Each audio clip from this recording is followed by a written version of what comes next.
Hello दोस्तों, आपका एक बार फिर से स्वागत है मेरे इस चैनल में जिसका नाम है स्पिरिट 15। तो चलिए शुरू करते हैं एक और नई कहानी। आज मैं जो कहानी सुनाने वाला हूँ वो एक हॉस्टल के रहस्यमय कमरे के बारे में है। तो चलिए शुरू करते हैं इस कहानी को। एक कहानी का पार्ट 1 है। आज भी उस खौफनाक घटना की वजह से हॉस्टल का वो कमरा बंद है। ये बात तब की है जब नीलेश मुझे पहली बार कॉलेज में मिला था। हम दोनों अलग अलग जिले से थे। हम दोनों का ही वो पहला साल था और नीलेश एक ही क्लास में थे। और धीरे धीरे मैं और नीलेश बहुत ही पक्के दोस्त बन गए थे। हम दोनों एक दूसरे को अपनी सारी बातें बताते थे। ऐसे ही एक दिन की बात है जब उसने मुझे पहली बार अपने डर के बारे में बताया था। मैं आपको बता दूं, नीलेश एकदम निडर लड़का था। उसे किसी बात से डर नहीं लगता था।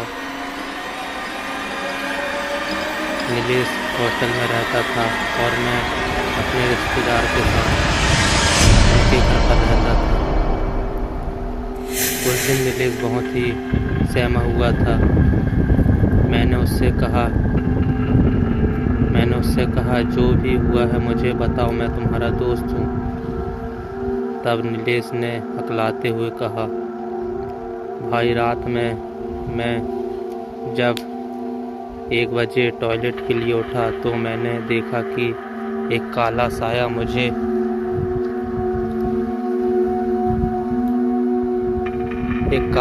मुझे देख रहा है जो मेरे रूममेट के बिस्तर के आगे खड़ा है।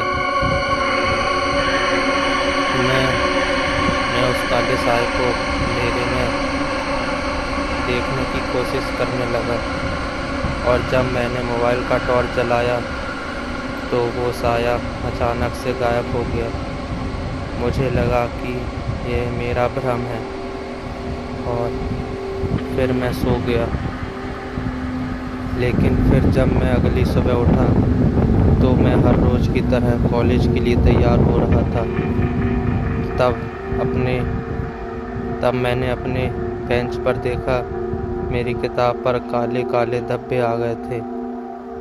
लेकिन मुझे कॉलेज जाने के लिए देर हो रही थी तो मैं उस बात पर ध्यान नहीं दिया और कॉलेज के लिए निकल गया। लेकिन उस दिन मैं पढ़ाई पर ध्यान नहीं दे पाया। फिर मैं शाम को वापस हॉस्टल आ गया, पर मैं बहुत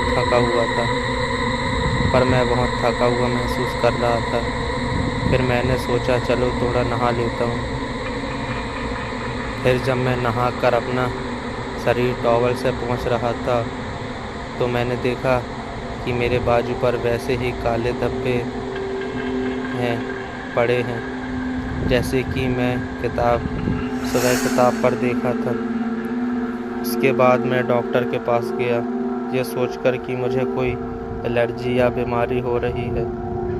डॉक्टर ने जब मेरे बाजू के काले धब्बे को देखा तो डॉक्टर ने कहा, ये कोई ऐसी बड़ी बात नहीं है। यह अलग जगह का पानी की वजह से जो धीरे धीरे सही हो जाएगा। फिर मैं रिलैक्स हो गया और वापस अपने हॉस्टल आ गया। हर रोज़ की तरह मैं अपनी डायरी लिख रहा था। मुझे हर एक बात अपनी डायरी में लिखने की आदत है और उस समय मेरा रूममेट भी बाहर गया हुआ था। थोड़ी देर बाद डायरी लिखते समय मुझे एक आवाज़ सुनाई दी, जैसे कि मुझे कोई बुला रहा है। 2-3 बार आवाज़ आने पर मैंने रूम का दरवाज़ा खोला और देखा हर किसी का दरवाज़ा बंद था। और गलियारे में कोई नहीं था। फिर मुझे थोड़ा थोड़ा डर लगने लगा क्योंकि पूरा फ्लोर खाली था। फिर मैंने दरवाजे को बंद किया और अपने बिस्तर पर सोने चला गया। लेकिन फिर अचानक मेरे दरवाजे की खटखटाने की आवाज़ मुझे सुनाई दी। फिर मैंने डरते हुए दरवाजे को खोला तो मैंने देखा कि मेरा रूममेट बाहर खड़ा था। उसको देखकर मुझे अच्छा लगा, मेरी जान में जान आई। मैंने दरवाज़ा बंद किया और हम दोनों अपने अपने बिस्तर पर सोने चले गए।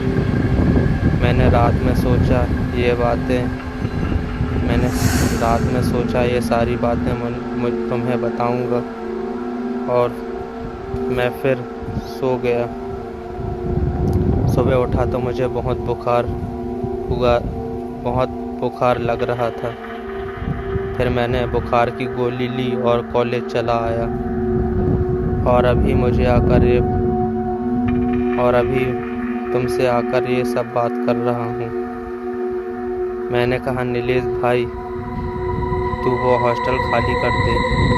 उसने कहा, हाँ हॉस्टल मैं खाली करना चाहता हूँ, पर मैंने पूरी फीस हॉस्टल की दे दी है और मेरे पास एक्स्ट्रा पैसे भी नहीं हैं, इसलिए मुझे 2 हफ्ता और हॉस्टल पर गुजारना पड़ेगा।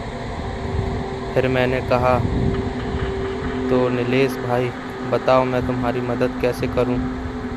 तो नीलेश ने मुझे कहा, भाई 2 हफ्ते तक तुम मेरे साथ मेरे हॉस्टल में रहो।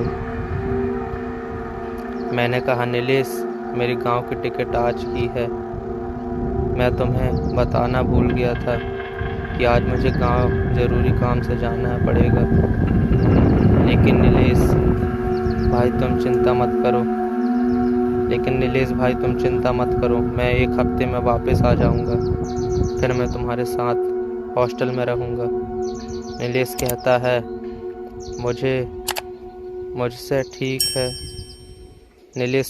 मुझसे ठीक है भाई, तुम जल्दी आना। इसके बाद नीलेश छोड़कर अपने गांव चला गया। मेरे गांव जाने के बाद नीलेश के साथ